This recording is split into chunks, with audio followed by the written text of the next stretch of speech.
They built a cage for your mind, and you willingly locked the door. You are terrified of silence because it exposes your desperate need for validation. Let's break the lock. Watch this and learn how to need absolutely nothing. They sold you a lie. Fake it till you make it. Stand tall, project confidence. It's all a performance. And deep down, you know it's fake. That's why it exhausts you. You walk into a room and immediately start calculating how to be liked. You are bleeding energy trying to win a game that is rigged against you. Stop blaming yourself for feeling anxious. It's not your fault you're playing by a set of rules designed to keep you weak. But there is an alternative. Centuries ago, a Greek thinker faced absolute lethal chaos.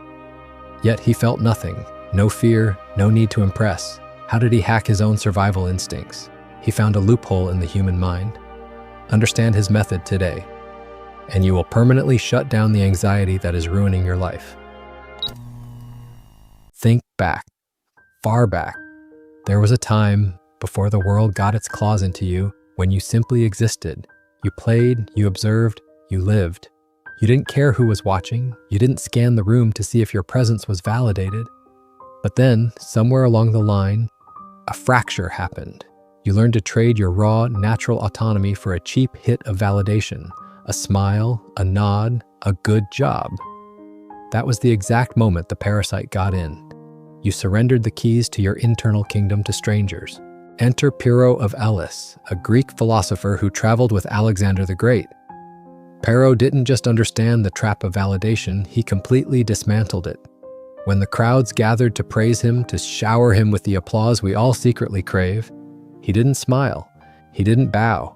He turned his back and walked into the woods. He chose silence over their noise. Because Pyrrho knew a brutal truth. The moment you accept their applause, you also accept their power to destroy you with their criticism. Approval is not a reward, it is a leash. Look at your daily life. Rehearsing conversations in the shower, checking your phone for a reaction, biting your tongue because the truth might make someone uncomfortable. These aren't just quirks. They are lethal leaks in your psychological armor. You are bleeding out. Modern self-help tells you to build a better shield, to puff up. Pyrrho tells you something deeply counterintuitive. Stop building shields. Just stop caring about the arrows. The prescription isn't to add more confidence, it's to subtract your need for a result. We think having more makes us safe. More friends, more status, more leverage. But extreme wealth of any kind, social or material, is a massive target on your back. It's a vulnerability. Pyrrho stripped his needs down to the bone. He realized that a man who needs nothing is a man who cannot be bought, cannot be threatened, and cannot be controlled. Voluntary scarcity isn't punishment. It is the ultimate impenetrable armor. Your routine is killing you. The endless networking, the curated profiles, the desperate hustle to remain relevant. It is all dead weight. It is a stone tied around your neck, dragging you to the bottom of a very dark ocean. Every time you alter your behavior to secure an outcome from someone else, you feed the enemy. You feed the panic. So how do we cut the rope? Tomorrow, you will do something radical, but it will require zero effort. You will walk into a room and you will ask for nothing. You will not force a smile. You will not try to fill the awkward silence. You will just stand there, existing. For 5 minutes, you will drop the heavy, exhausting mask. You will feel an immediate, terrifying rush of freedom. They sell you unshakable confidence in online courses. It's a lie. Real power isn't a roaring lion, it's a quiet, empty room. You don't need to feel brave. Bravery is a fleeting emotion. You need mechanical repetition. Think of a blacksmith striking iron. He doesn't need to feel passionate about the hammer, he just swings it, again and again. Confront your worst-case scenario. What if they hate me? And then what? What if I lose the deal? And then what? You will find that the bottom of the abyss is perfectly survivable. The monster isn't real, it's just shadows on the wall. You must decouple your actions from your feelings. Let your hands shake, let your heart pound. It doesn't matter, you are not your heartbeat. You are the cold, calculating observer behind the eyes. When you stop fighting the anxiety and start treating it as irrelevant background noise, it starves to death. You transmute brute effort into an undeniable trait of your identity. You become the void. The ultimate proof of Pyro's method happened at sea. A violent storm hit his ship. The waves were towering. The crew was screaming, tearing their hair out, convinced they were taking their final breaths.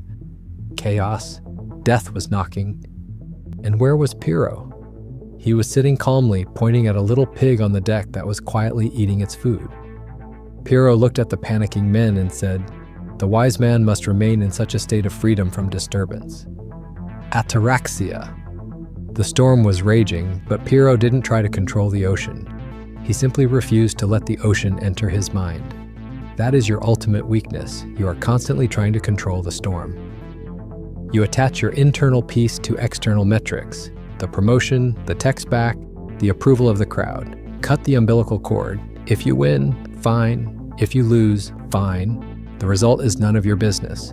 Your only business is maintaining the integrity of your own mind. When you stop negotiating with outcomes, the world loses its leverage over you.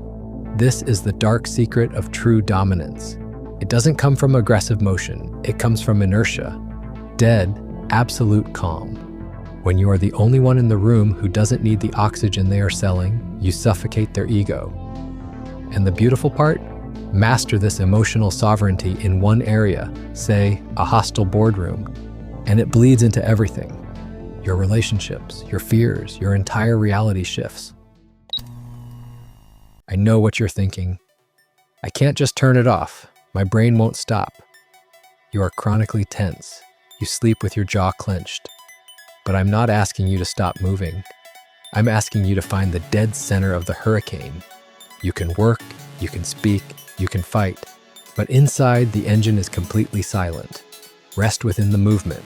Act, but do not react. Pyro's conclusion was simple.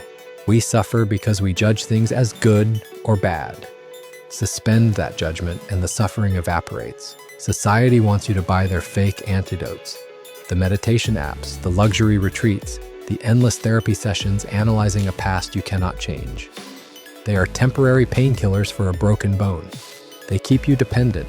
Ataraxia is the only true cure because it doesn't heal the wound. It makes you immune to the blade.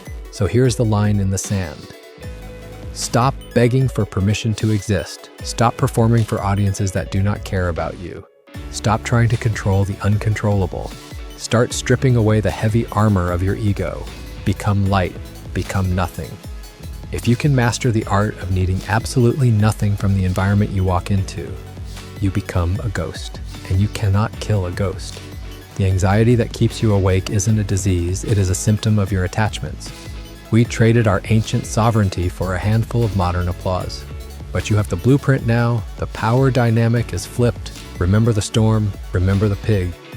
True calmness is not suppressing your fear, it is investigating it until it collapses under its own pathetic weight. You are the architect of your own panic, which means you are also the only one who can tear it down. Walk into the fire tomorrow, look them in the eye, and need absolutely nothing. Stay detached, stay lethal.